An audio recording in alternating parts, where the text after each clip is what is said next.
What's up, everyone? If you don't know me, my name is Denzel Mensah. I'm a certified life, personal development, and relationship coach. I'm also an ENFJ, 9-1 social sexual in the Myers-Briggs and Enneagram system. And today, we're pretty much going to be talking about the biggest thing that I've learned in all of my 30 years that I've been living so far. So let's get it.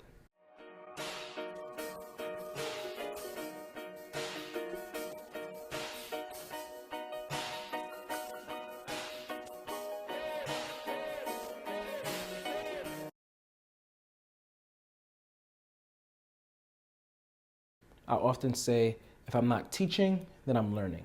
If I'm not learning, then I'm teaching. And what I mean by that is that I really firmly believe in sharing the things that I've learned with people. And then I also love when other people share the things that they've learned with me. And this could be lessons, this can be concepts, this could be just about anything really. And one of the biggest concepts that has probably been the underlying root of a lot of the things that I've learned over the past 30 years that I've been living as of dating this time of this video, would be circling around what we call Plato's allegory of the cave. Now, if you have never heard of Plato, or let alone his allegory of the cave, I'm going to give a brief rundown about it. And then this whole video is pretty much going to be circling around that. I like to also call this the concept of understanding paradigms.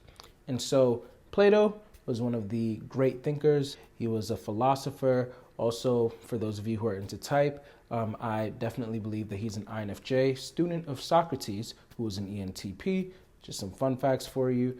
And then I believe that Aristotle was a student of Plato, who must have been an ENTJ. So yeah, it's kind of fun when you know their personality types and how they're thinking, and then you're able to track like, oh, Socrates was using NENTI, so like the Socratic circle is like very NETI type of thing. Like he was going around like, and then you see Plato talking about his idea of like forms, and then Aristotle who comes in, all of these cool things. But with Plato, he wrote his book, The Republic, and then in the seventh book in that book, he essentially wrote about what we call the allegory of the cave.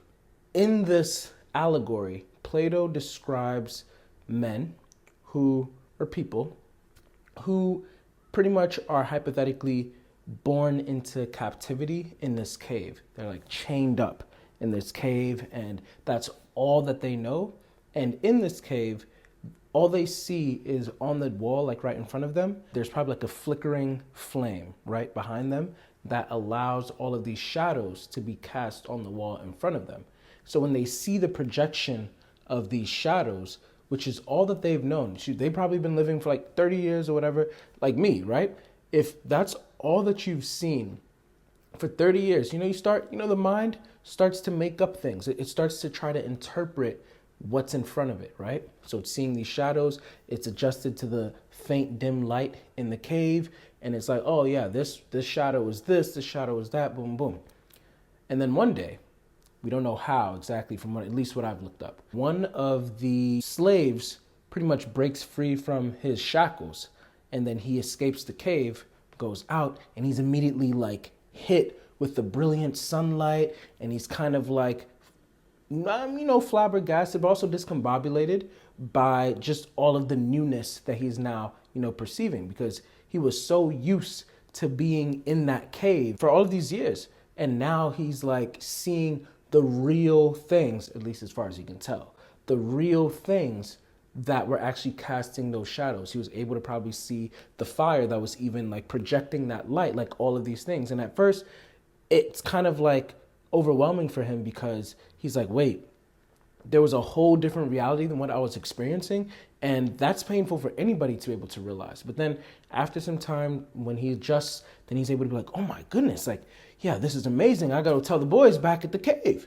So he goes back and he starts trying to tell them like, hey, yo, like I popped out of the cave. I was able to see this. I'm able to see that, boom, boom. But while he was even trying to get back to them, then he having been out of the cave for so long, it was taking him a long time to readjust back to the darkness of the cave. And he wasn't even able to make out a lot of the shadows that were on the cave walls anymore. And due to this, his boys that he was rolling with, and he was once upon a time like shackled back with, they were like, yeah, okay, getting out of the cave has actually made you become a lunatic, stupid, foolish, whatever. And Plato, at least the way that he tells the story, says that they not only vehemently were against him, but it was almost violently. Like, as he tried to rescue them and try to pull them out of the cave, they were so much more comfortable with where they were in that cave and seeing those things on the wall, because they believed that that was the real reality, and that this guy is crazy because that's all that they knew. They didn't even want to follow him outside to see what he was talking about, especially because what he was talking about seemed so foreign to the paradigm that they had been so adjusted to and so used to. There's so much that can be pulled from this. When we look at the Matrix is actually probably the closest thing that we can see to a modern day allegory of Plato's cave. This whole idea of like, okay, do you want to see what reality really is? Again, as far as we can tell. Or do you want to stick to your own paradigm, your own way of viewing reality, your own way of being able to interpret things, and not really want to be like, and remain pretty much in your ignorance. And, they talk about how ignorance is bliss a lot of times. And I can see that, because, look at the dude who pulled out of the cave. He tried to do his friends a favor, coming back. Maybe some of them were his family and everything. And instead they shunned him. They were like, oh my gosh, how could you, leave this religion? Or how could you leave this? That's the kind of metaphor or analogy that we can see the cave a lot of times being demonstrated with us today. Plato, as far as I'm able to tell, is exemplifying how we in our lives are not really always aware of what the reality that we're being presented really is. And this could be going as far as like what we see on the news and, information with that. It could also go as far as to even be just like, talking about like what type of faith paradigm that we're in, or religious paradigm that we're in. It could be what type of political system that you're like in, and all of that, like the things that we're not really questioning. I've been reading a book called Mindfulness, and the opposite of mindfulness is mindlessness. And so when you are mindful, then you are thinking more clearly about, okay, well, what is at the root of this? Why am I wanting to change how my nose looks like? Or I don't know, like why do I not like this person? Why do I like this person? Why do we always cook the roast in this way? Like being more attentive to the things that are in your life and being more conscious of those things versus just mindlessly doing these things and kind of being in this autopilot that then allows you to just be this cog in the system and just another subject to the reality that you've been given. So the reason why I would say that this is one of the biggest things that I've ever learned is because when you come to understand several things that come from this allegory, like for example, people are not always ready to be enlightened. And I put enlightened in quotations because from another person's paradigm, just like, the people in the cave, you could actually be the one who really went crazy and they are enlightened, for example, right? Or you guys are both equally aware of whatever, but they just chose one way to view things. You chose another way to view things. Like there's so many different ways to look at it. If you are truly observing your paradigm as objectively as you can, viewing yourself as, oh, wow, I know the real truth. I know the real reality. In my opinion, can be biased, and it could kind of show you how you may still be in another form of that cave. For all that prisoner who broke out of the cave may know, he might have just stepped into another layer of the cave where, okay, now it's not shadows, but whatever he's seeing, now we talk about simulation theory, now we're talking about like all of these other things. Like, so what he's seeing right there might also be fake as well, but it's just giving him another distortion of what was happening in the cave and an explanation for that. And so this could drive a lot of people crazy. A lot of people don't want to question their reality. A lot of people love the comfort of being able to just be like, look, I'm here. I'm present, I'm seeing things for what it is, and I want to be able to, like, just live my life the way that I am with what I've been given. Because at the end of the day, it is kind of a smart move a lot of times, because what are you going to do? What are you going to do? Okay, if we are in a simulation, now what? What do we do with that? Okay, what if we are, like in this sort, like, now what? Like, how are we going to break out of the matrix? Like, what's the point? Like, is that even possible? And that's how a lot of people might look at it, But then the reason why I at least think that it's important to at least be aware that you have a paradigm and that other people have different paradigms, and your paradigm might be wrong, theirs might be wrong, y'all's both might be right, stuff like that, is because a lot of times we get into petty arguments and quarrels about these paradigms, and we're so bent on believing that we are right. And so instead of just saying, like, this is how I view things, this is from my perspective, this is from my opinion, etc., we double down, and then we're like, oh yeah, no, you're stupid, because how could you possibly think this, or how could you possibly think that, or like, oh, I'll pray for you, or, oh, I hope that you read a book, whatever it might be, when in actuality, it's like, hey, we're probably literally just seeing different sides of the same thing. That's actually most likely what's happening. And whatever you've been given is probably just as valid as whatever I've been given. Now, I say probably because there is probably a chance too that, okay, no, you are actually in a cave. You actually do not see, or I'm actually in a cave.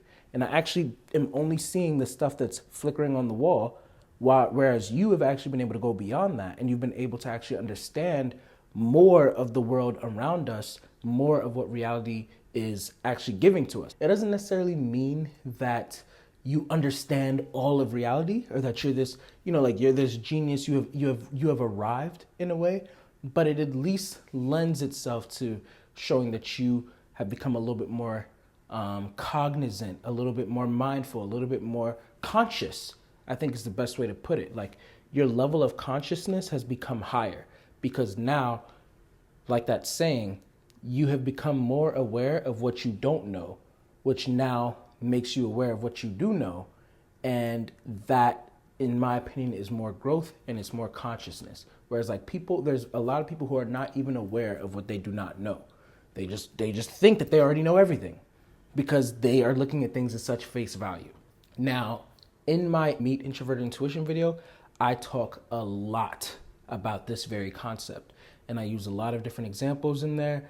And if you haven't seen it yet, I highly, highly, highly suggest that y'all go and check it out if you want to know more about this concept, because it's a very important concept. It's very interesting to understand how different people are viewing the same things that we look at, how we're all perceiving this. We're all in the same world, again, as far as I can tell. And we're all coming up with different interpretations. We even see people who witness the same events go on, and then they'll have different stories, like witnesses having different angles of that same story. And so it's really important to always be questioning our reality. It's really important to always be questioning the information that we're given. And again, it could be a lot of work. It could drive a lot of people crazy. I understand why people would choose not to do that, because again, like, it could be a lot for them. The thing is, when we shift paradigms, then we're able to see that a lot of these things that we're referring to are kind of like the same thing. Let me give you an example. If I were to show you a circle that was the color as we know it, red, and then I wrote into the circle blue, that'd be quite confusing for some people now, wouldn't it be? See, a lot of times in our world, we tend to look at things and we all might see the exact same thing, but then our own interpretations will create our worldview. And then enough of that worldview being collected creates a paradigm. A paradigm is now what we might call Plato's allegory of the cave, not even knowing that you are in your own type of world, perceiving the world in a certain type of way. We see this a lot in religious systems.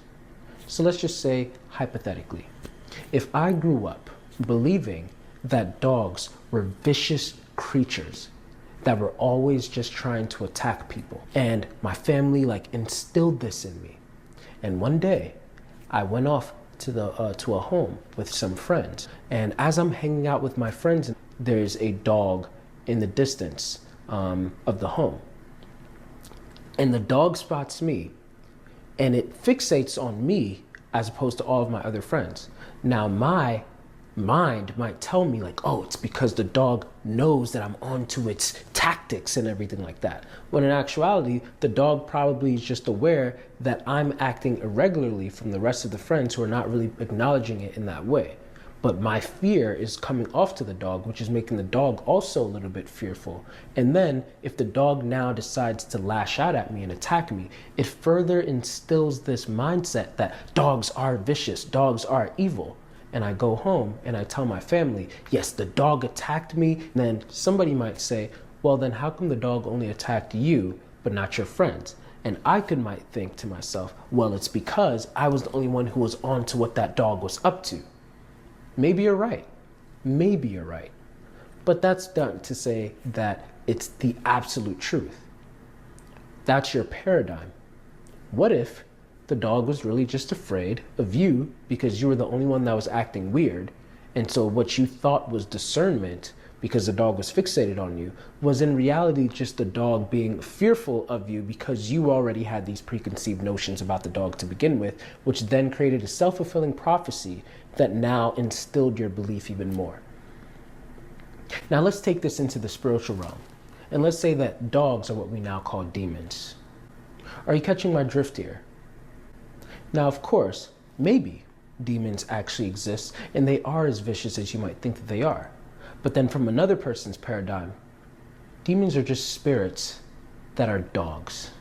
They're like animals that can shift and change based on how you treat them. And they're not even really called demons. They're just normal spirits that are neutral. Think about that. But it would be kind of foolish for them to just stick to their own paradigm and say that mine is the right one, right? No, it's just the way that you started to view the world, and then you probably didn't even question it. Of course, some of this is now bleeding into introverted thinking territory where it's like, okay, now I have to review the things that I've thought to myself and then kind of retrace. It doesn't necessarily mean that I throw out the baby with the bathwater. It doesn't necessarily mean that what I believe to be true is false.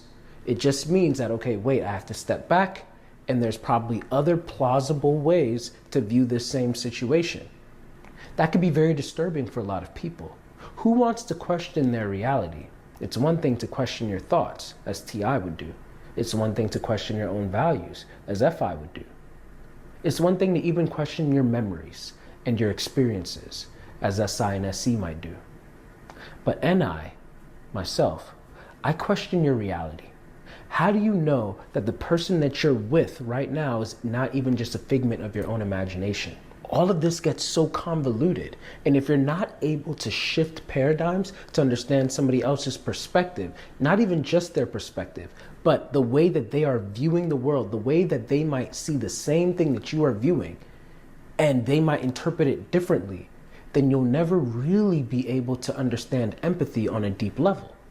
This is something that I have really come to value more and more and more. I've always been somebody who likes to look at different perspectives. Even back when I was like super Christian and all of that, like I still was always the type to like ask people of other faiths and other religions and read like, okay, well, why do you believe this? And okay, what if I presented this to you? Then what would you say to that? And okay, that makes sense, you know, rather than just like, oh, look, I'm just right and that's just that, you know? I feel like, you know, ever since learning more about this allegory and the more that it becomes real to me, then it has been like something that's been at the basis foundation of a lot of the things that I think and a lot of the ways that I interact with other people. Even with typology, you're able to see like, okay, I'm an ENFJ. So this is why I'm viewing things in this way, whereas like this other person might be an ENFP, and so they're viewing things in this way, they're responding in this way. Even with that one letter difference, those of you who know the functions, y'all know like, well, ENFP, ENFJ, they don't have any functions in common.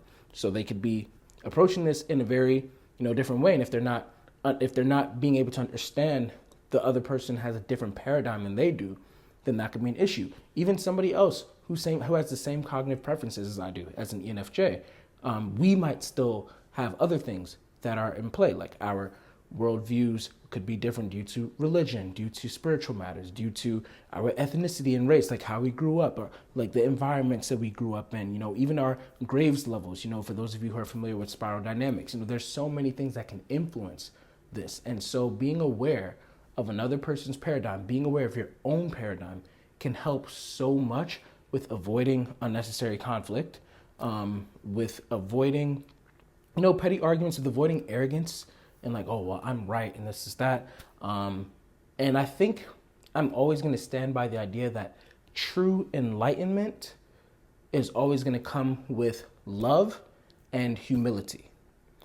Somebody who is enlightened, in my opinion, will never be like, yeah, I'm enlightened, I know everything, boom, boom, boom, and condescend another person. Because I think that when you have really reached the spectrum of enlightenment, because I don't think that's just a thing that you've arrived and that's it.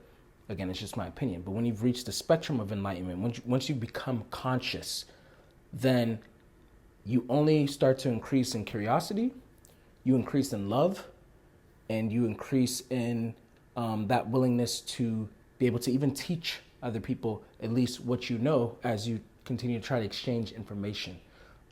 You might have this impetus to go back to the cave and to help those. But also you have to remember that once again, like the allegory, some people might not be ready and some people may never be ready to leave that cave, and that's okay. Just like you were able to one day break out, maybe one day they will. Or maybe for whatever reason, they're meant to remain there. And so, yeah, I thought that was like all very important stuff to be thinking about. And I think that finally leads me to also explaining that I've been at a place where I like to categorize information as the things that I know for certain, like this is verified, this is true, it's undoubted. The things that I believe, but there's no way to verify it, there's no way to make sure that it's certain. The things that I don't believe, but again, no way to verify it, there's no way to know that I'm certain. The things that I know for sure are not true because I've been able to verify it and are not certain, and so forth. Whenever you get information, I think it's a good practice to be able to know where to categorize. And there's more categories than just those. Those are just the ones that I have off the top of my head. But if you at least know how to categorize that type of information, I think that'll help you a lot, because now when you're interfacing with somebody else, they might not even understand. They might not have these categories in their mind. So everything is just kind of bleeding together. Like, no, this is fact. This is fact. And it's like, you might want to enlighten them to show them like, well, we don't know if this is fact because we haven't been able to verify this. We're not able to, or you might just want to ask them certain questions, like in a Socratic type of fashion, so they can come to realize it on their own. Or you may just want to listen to them, understand their paradigm, and then maybe one day they will come around on their own, just like you probably did. But at the end of the day, I think that it's most important to just, work on ourselves, worry about ourselves, stuff like that. And so that's what I like to do. I like to categorize things in this fashion, and understanding how I view the world and how my worldview has been being shaped, and constantly refining it, and being open to that process, open to other levels of the cave. Like, I believe I've escaped from the cave, and I've been able to be hit with the sun and boom, boom. I've had my fair share of going back into the cave, trying to talk to people, and then, being hit with resistance and all that. And I'm like, I get it. I've seen people who have broken out of those shackles later on, and now we're all outside. We're frolicking in the garden and everything like that. And they're going through the same thing, right? But then who knows? We might still be in our own cave, and there's probably another layer that we have to break through, or that we're going to eventually run into, kind of thing. And I think that that's one of the things that makes life so interesting and beautiful. So that is something that I'm just always trying to keep in mind. And it's really helped me to embrace life in a different type of way. And that's why I would say it's probably the biggest thing, or most important thing, that I've come to learn. And I'm sure there's a lot of other stuff that's right there. I have another video that I'm going to be working on soon about certain 10 principles of mine that I have been able to come down, create, and all of that. But yeah, I think this allegory of the cave idea is something that's just really, really, really core for me, especially as an ENFJ, you know, who's really developing his introverted intuition. And I think that, at least the way that I use my introverted intuition, a lot of it has to do with this paradigm shifting and understanding different perspectives. So, with all of that said, what do you think? Are you still in the cave? What level of the cave do you believe that you're in? Have you run into people who, you know, you were in the cave before, you broke free from the shackles, and you try to go back, and then you're hit with violence, violent resistance of some sort? Are you somebody who might be in a cave to somebody else, and they have come to you, and you're like, actually, they were the ones who were in the cave, or we're both still in the cave, or whatever? Like, what is your paradigm? What are your thoughts on all of the things that I had to say? I would love to know. And, you know, this isn't, again, me saying all of this to be like conclusive, to be like, oh yeah, I know everything, like, listen to me kind of thing. It's me just sharing these are the thoughts that I have as of this point in time, and I'd love to know what you guys think about it, and we can all continue to learn together. If you would like coaching from me, check out denzelmensah.com. And if those times do not work for you, then be sure to write me, like email me and let me know, like, oh, I actually would prefer these dates for our coaching and typing and all of that, like, and I'll be sure to help you out. But yeah, thank you for watching. If you like this video, please like it. It helps out the channel. Subscribe. And if you didn't, then cool. Thanks for at least watching this far. And lastly, do not forget, you matter. Done. Thank you for taking the time to watch that video. And if you enjoyed that, please like and subscribe. It actually really helps out my channel a lot, so that more people who actually care about what I want to say can actually find me a lot more easier. Also, if you did enjoy it, then maybe you'll enjoy a lot of my other content as well. So be sure to check out some of my playlists where you'll be able to find a lot of my older videos and older content. And last but not least, if you would like any profiling sessions or coaching sessions, be sure to check out denzelmensah.com, where you'll be able to book me and you'll see the rest of my services. But thanks again and have a great day.